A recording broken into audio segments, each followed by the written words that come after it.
That's one of the prominent people that brought LEAP together back in its formation, and has been a key member ever since. I would be the volunteer lead of LEAP, I guess is how we would describe it, and JT represents the county for LEAP. LEAP is original in that it is a cooperation of volunteers with the county. If you look at other entities, they will go form a nonprofit and they will drive themselves as an entity and do their business, but we cooperate with the county, and to date I don't think we know of any other counties that work that way. No, there's some other counties that form carts and CERTs, and carts are generally for the animal response, and Butte County has NAVDAG. I think they assist each other, but they're not one and the same or cooperate so closely. But we are, I think, a very good representation of how it can work very well together. Yeah. So the way that LEAP was started was actually during the very first horse council meeting. 3 of us showed up. It was John Gay, Paul Marchand, and myself. And during that horse council meeting, who became president said, everybody who has like interests, go and form a group. So the 3 of us, our interest was animal rescue.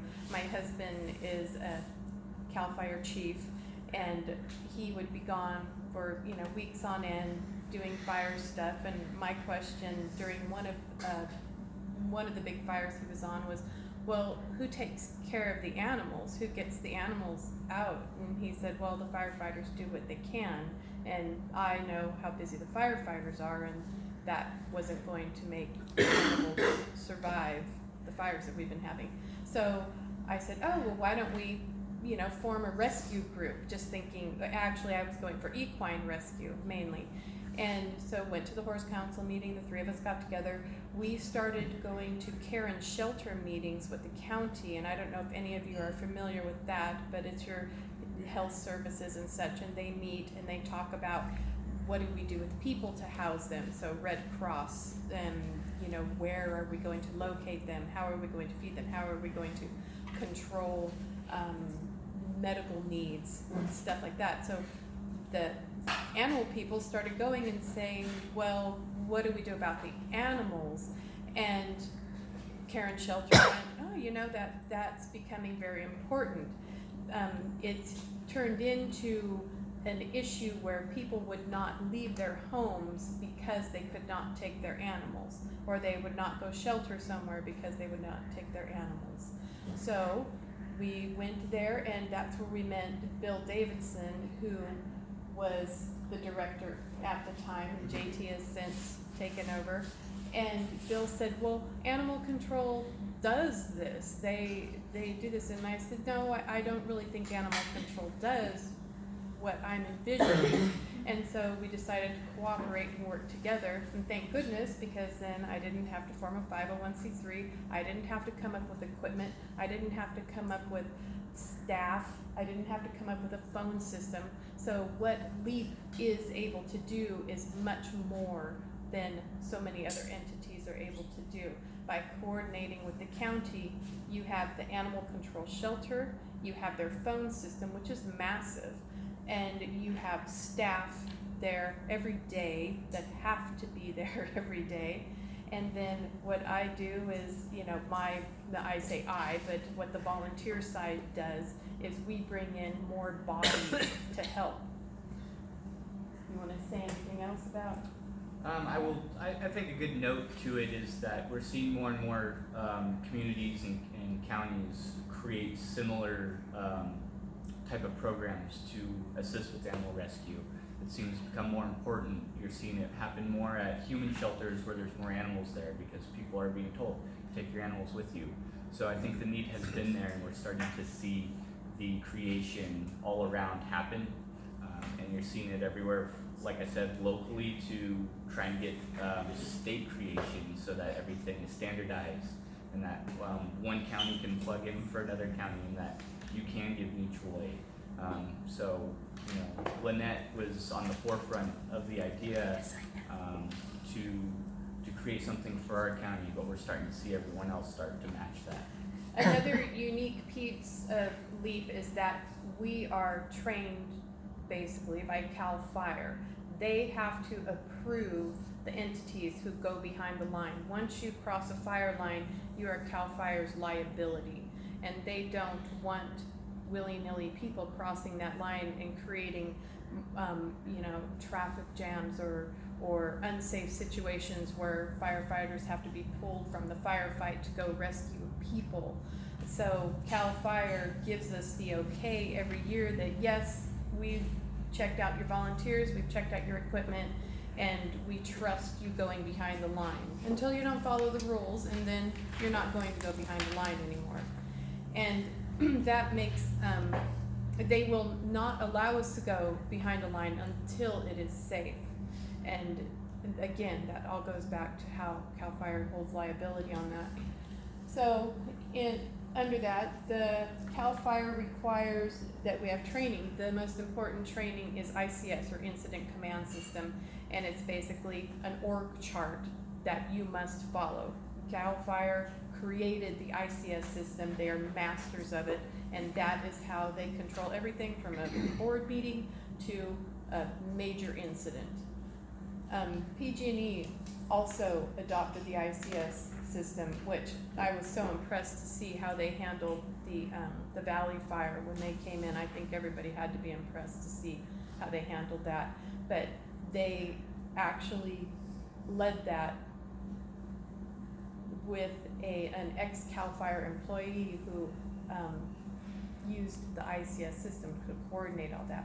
So it shows you how that system is being used worldwide now to tackle problems, and be proud that your state, your CAL FIRE people developed that system. ICS is pretty strong. It's really flexible. It could be as small or as large as you need.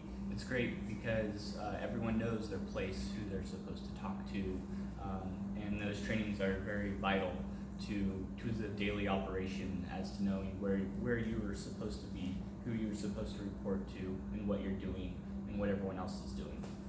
And it keeps individuals from becoming overloaded. As you are all professionals, you know that you can handle a certain number of tasks, and then you're overloaded and you're not effective anymore.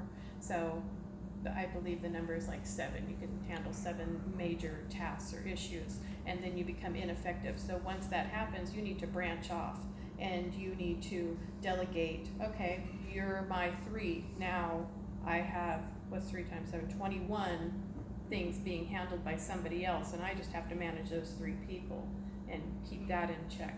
So that's basically the concept, and that's the biggest issue that we are trained on. Fire safety, obviously, but it's not meant for LEAP to be sent in front of a fire and rescue everything that's there. We don't get to do that. It's, no, you'll understand why you're not going in there, because it's not safe.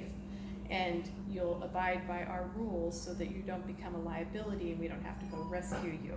And when you are behind a fire, there are things like, if you see white ash, there's a good chance that it's hot underneath that. It could be 3 days later, it could be a week later, and you don't want to step in that and fall into a burned out stump or something, and then be burned up to your hip because you didn't know what that was. So fire safety, things like that, the wind directions, to pay attention when you are out there. You may not look like you're in danger, but if you know that the fire's over there and the wind, you just felt the wind come from that direction, the way fires are moving now, just to pack up and get out of the way, and you feel better doing that. We were also trained on slack water. We did a tabletop way back in the day, a tabletop exercise, and the whole county was involved, and the exercise was on the levees breaking in Upper Lake and that area becoming flooded, which wasn't like this dramatic, oh, you got to get people out of the way of the flood. It's no, you have stagnant water now that's been sitting for a day, and it's polluted, and it's very dangerous to walk through.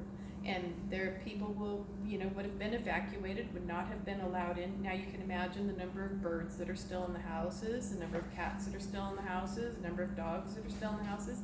And so we became trained in slack water, and we purchased dry suits. And then they'll be like a one-time use, because once you touch that type of contaminated water, you're done. So they'll be good for one incident, and they're done. But thank goodness we've tested those water levels a few times now, and that incident hasn't come to fruition, but you never know. So we are trained in slack water, and we do have equipment for it. We have a lot of forms that we have to follow. When FEMA kicks in, there are specific forms that have to be completed for the county to get reimbursement. And the county, I feel, could get more reimbursement than they have in the past by using the forms more effectively. And this is like where we have a certain number of people that are working out in the field, and we're just, flying by the seat of our pants, trying to stay awake, running on adrenaline. And it would be lovely if we had some volunteers come in more at the administrative level, and somebody take control of forms. And I know that all of you can understand how valuable that would be. If I had one person that knew that everybody had their 214 in, or whatever, that recorded their mileage. So how much, in your opinion, experience, if we fill the forms out correctly, how much more money would the county get reimbursed on any incident? Totally depends on the incident. Depends on. Yeah, but just ballpark. For example, it just depends on making sure that the form is filled out correctly, and that you're noting certain things. If you are driving a four-wheel drive truck, you actually get paid differently than a two-wheel drive truck. How many miles you drive, how many hours, all of these things all factor together in creating more compensation return.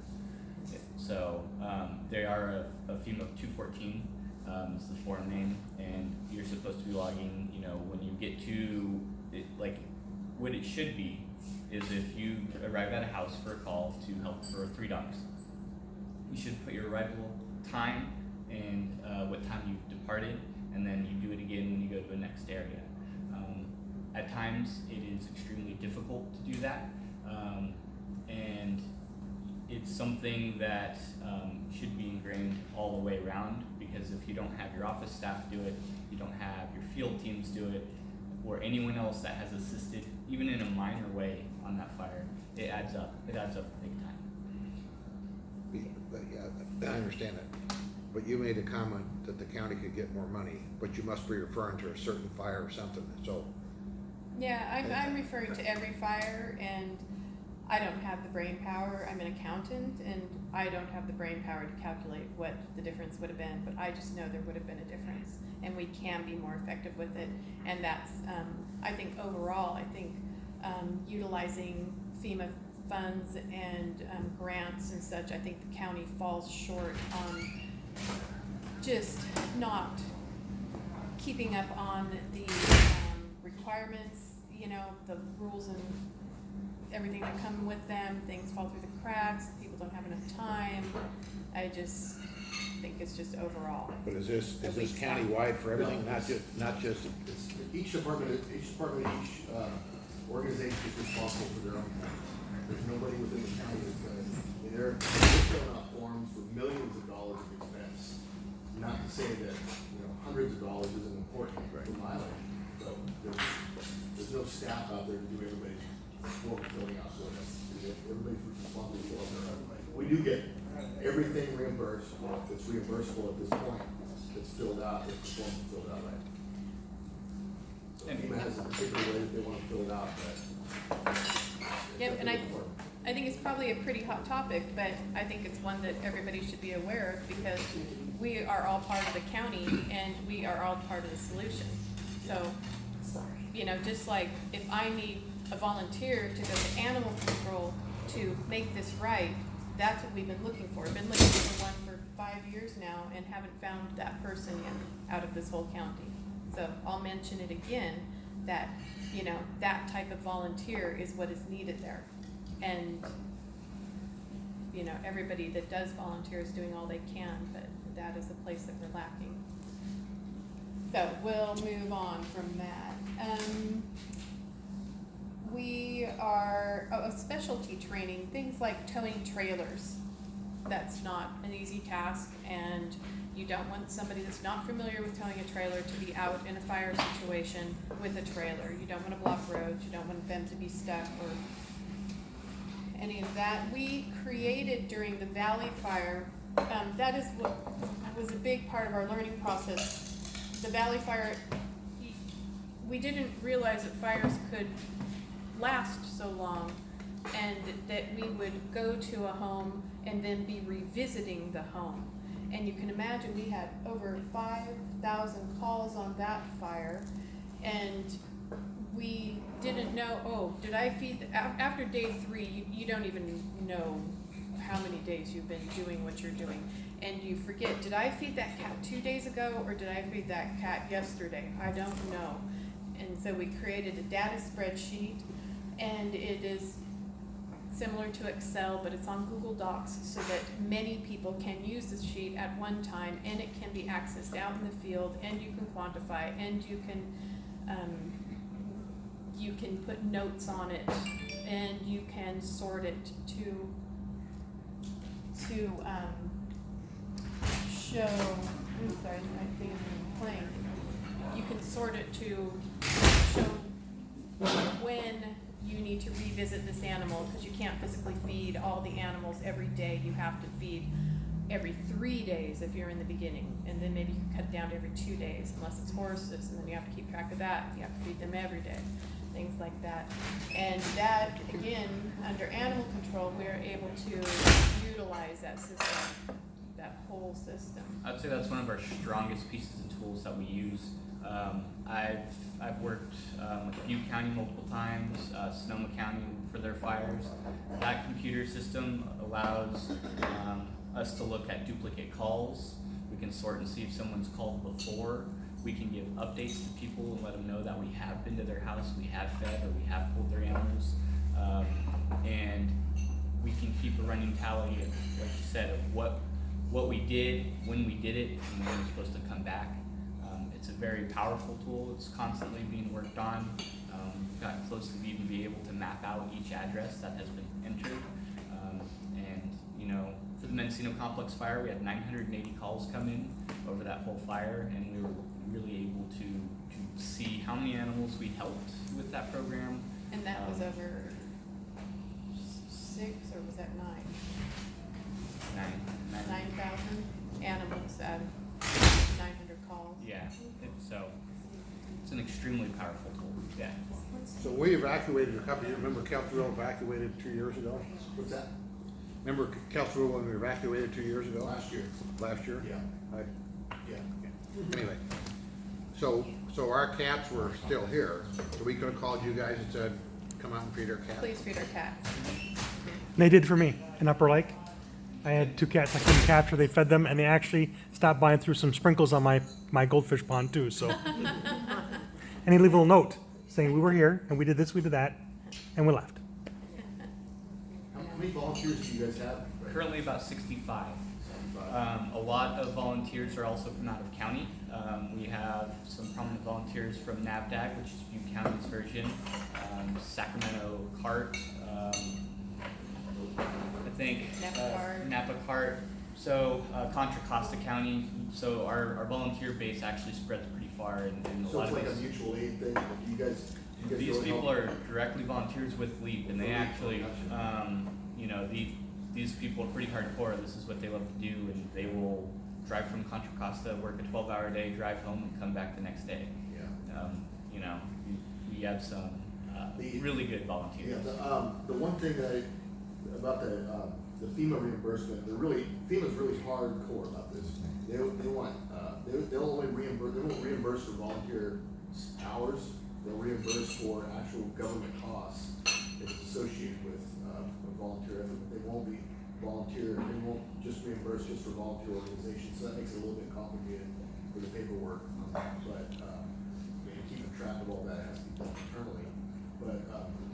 But they will reimburse for vehicle mileage and all that, because it's a direct benefit to the animal care control. Yes. So, Yeah, we were trained by first training that we attended, and that's North Valley Animal Disaster Group up in Butte. And they're phenomenal. The equipment that they have and the training that they have is amazing. So we modeled ourselves off of them, and a lot of their volunteers came and joined LEAP just to get the fire experience. The people that volunteer are very passionate about what they do, and a lot of the NAVDAG volunteers come down to join LEAP so that they can. Is it an extensive training for LEAP to become a volunteer? I know that I had called during our fires last year, and she had told me, no, you just don't volunteer. Right. There's training and Right. all kinds of things involved with it. At minimum, we require you to attend what we're calling our LEAP orientation. We do it about March, April every year. We're starting to look at creating more in-depth training that we put on ourselves. NAVDAG puts on great animal handling, fire training, and then we do work with CAL FIRE. And then you have to take ICS 100, 200, and 700 if you want to go out in the field. And those are all free online courses through FEMA that you can just take. And I think each course will probably take you an hour or so to complete. And you can print out your certificate, fill out a county volunteer form, and then we'll get you on the list. And then anybody that's driving, we have their Yeah. DMV information on Yeah, the any phone. drivers, we run through the county to make sure that you are able to drive through with the county, and that way we can get you back in the field. If that's what someone was looking for, those are the most requirements to get out. We also want to make sure that you do have animal handling experience. We're not going to throw you in a truck and trailer unless you can show that you're able to tow proficiently in those things. Yeah, and we have two levels of volunteer. We have the volunteers that don't cross the line, the volunteers that do cross the line. To be able to cross the line, you also have to have proper PPE or personal protective equipment, and again, have the fire safety training. And that we are limited on the number of suits of PPE that we have. PPE is not only the clothing, but you have to have specific radios. We have CAL FIRE radios, the old style, which are quite expensive, and we carry those, and then we have a separate set of radios that we use to communicate just between animal control people and dispatch, our dispatch. And then you have helmets, and you have shrouds, and you have goggles, and you have gloves, and specific boots. So I think we only outfit about 12 people at a time, or 12 I think people, about which 12 is people, it's about 6 16. teams. And that's good. Now, if NAVDAG or a car, somebody like that comes in, they usually have their own PPE, so a lot of times they bring their own vehicles, and that's nice, so that can add to our teams. When we bring in ASPCA, they are phenomenal. So you figure they're getting more versed on fires. They're a couple few years experienced on fires now, but their specialty is more tornadoes and floods, things like that. But the team that they bring in sleeping quarters, living quarters. They bring in volunteers that can do anything, and they are phenomenal, and we use them regularly. Yeah. So, just an observation I made earlier when the Valley Fire was going hot and heavy, and all of this started coming about. People with good intentions come from all over the place to help people in a situation like that. And we had people coming from everywhere with horse trailers, and they were just grabbing horses they didn't even know, just to get them out. And it was just a nightmare trying to figure out. You don't know if somebody's actually stealing a horse or pigs or whatever, dogs for that matter. I mean, there was some of that was going on. You just had animals missing, not large scale, but you hear about those because they're a big deal. And then Lynette came up with this concept, and I'm giving her credit for it. She'll give others credit for it, but she's the first one that I'd heard about that was doing it. And basically, it gave so much credibility to the organization, what the process was, and how to deal with animals in a big fire like that, that it made it easier for CHP, who's watching the roadblocks, for CAL FIRE, when they see them in there, for all of us We know that if LEAP is there, or if some organization's coming in working with LEAP, then everything's fine. Otherwise, it's just chaos. And so it took a lot of burden off of everyone that had plenty of other stuff to deal with, because they were dealing with all that. And so having that, and then, so the Valley Fire was kind of the need, where we saw the need. And the next fire was the Clayton Fire, which was much smaller, but it was still the same kind of deal. And the LEAP was everywhere. They were taking care of everything, and everybody felt comfortable with that. And so from then on, the River Ranch and any other fire that we had, it's just automatic. It's almost like, you call Red Cross, well, you call LEAP. It's just an automatic thing. And so it makes everybody's life so much simpler. Because everybody out in those wildlands, everybody's got animals, livestock, big animals, everything. So having LEAP do that just saved everybody so much trouble. Do you guys ever need stuff like pet food, pet beds? Do you look for those kinds of donations? We tend to get some of those during fires. We try and push people to go help people at human shelters and donate there. The reason being is generally when a fire happens, we get inundated with so much food that it could take us 6 months to 8 months to try and offload it after that. Even throwing it in front of our shelter saying free dog food, free pig food. We just get pallets and pallets of it. We are starting to work with Clear Lake Animal Control and Dog to manage donations coming in. But the difficulty is that so many people want to help donate that we just get so much food that it's really hard to handle at times. You could put 3 people on just handling donations, really. And to Rob's point, I will say it's a constant issue during any fire, trying to manage any people going in rogue and going in on their own. That's why the ICS is so important. People need to fall in where they're supposed to be, and we're supposed to work together. We've had organizations come about recently, like Cowboy 911. They're starting to get some leadership roles, but originally it was a Facebook page that people were just saying, hey, I need help. And then all of a sudden you have people out in these areas somehow, some way getting in there, and they're pulling horses. We don't know where these animals are.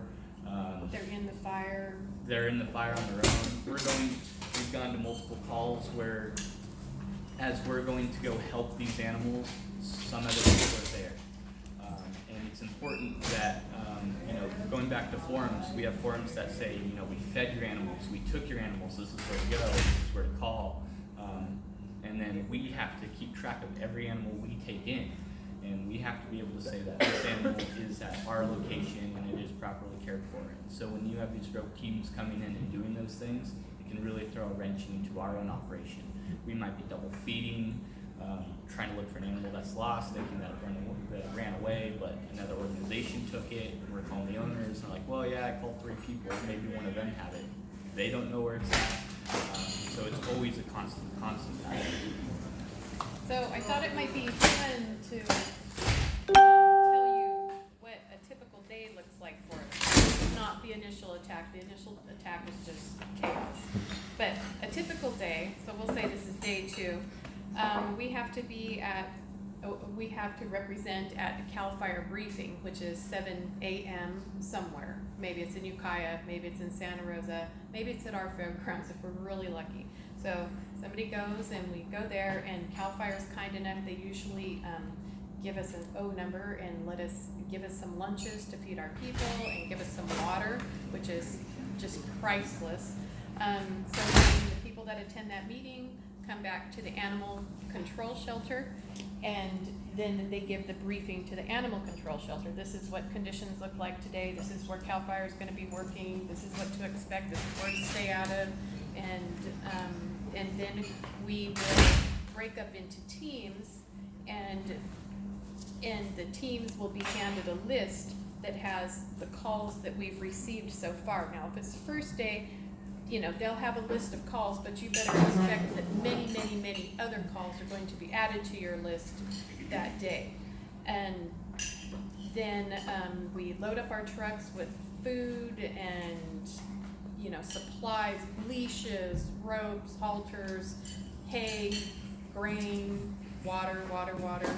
And we load 2 people per truck, and somebody's got trailers, and we go out and we start busting out the calls on the list.